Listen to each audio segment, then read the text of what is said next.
Approchez-vous du Seigneur Jésus.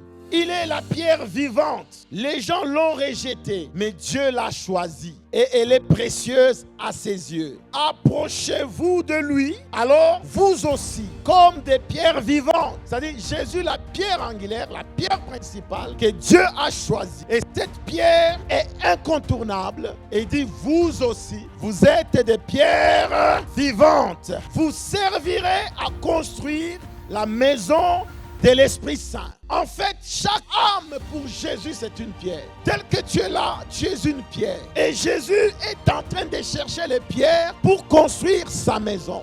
Quand tu sors pour aller évangéliser, sache une chose, c'est que tu es en train de chercher une pierre et pas n'importe quelle pierre. Tu es en train de chercher la pierre précieuse. Un peu comme quand on cherche les diamants. Quand nous allons chercher les âmes, considérons que c'est des diamants que nous cherchons pour le Seigneur. C'est des pierres précieuses, les pierres vivantes. C'est pour cela ceux qui s'investissent dans l'évangélisation, Dieu les équipe aussi. Sur tout le plan, il te donnera la force, la santé pour que tu ailles, parce que l'équipement, la provision ne viendra que pour aller chercher les pierres précieuses. 3 principes, Ézéchiel 33, 7 à 9. Toi, fils de l'homme, je t'ai établi comme sentinelle sur la maison d'Israël. Tu dois écouter la parole qui sort de ma bouche et les avertir de ma part.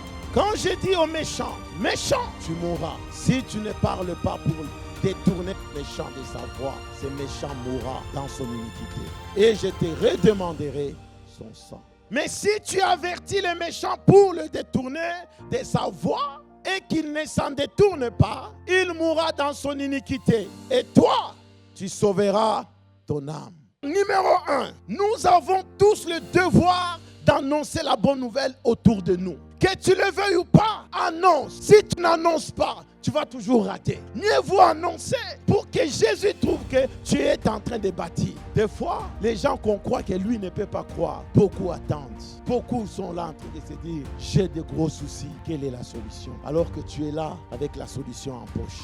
Si tu fermes ta bouche, et toi et les méchants, vous allez mourir. Voilà pourquoi beaucoup d'entre nous, tu as vu Dieu agir, mais à un moment donné, tu as tendance à croire que les choses, ça s'éteint. Ta vie commence à être problématique. Plus rien ne marche, tu es en train de mourir parce que les méchants meurent aussi. Deuxième chose, chacun de nous, nous sommes des sentinelles de nos familles. Ne commets pas l'erreur d'être un papa et tes enfants sont encore dans le monde des années. Sentinelle, tu ne fais pas ton travail. Tu ne peux pas être un vrai enfant de Dieu si tu n'as pas amené tes amis à Jésus. Tu ne peux pas être un enfant de Dieu si tu n'as pas amené tes enfants réellement à la vraie foi. Jacques, le frère de Jésus, le frère biologique, ça a donné sa vie à Jésus. Le Seigneur est en train d'avertir à l'église. Si ta foi n'a pas encore converti quiconque, il y a un problème.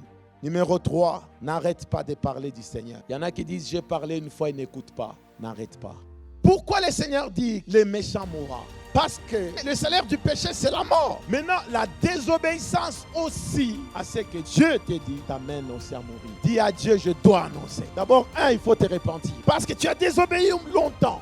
Quiconque annonce la bonne nouvelle, aucun sorcier ne peut toucher. Le Seigneur dit, je suis avec toi. Toi qui es appelé à annoncer, il sera avec toi. Il ne t'abandonnera pas. Dans les épreuves, il sera avec toi. Parce que tu es la pierre que Dieu protège. Dieu a un peuple sur Charleroi. Dieu a un peuple dans toutes les villes de la Belgique. Dieu a son peuple.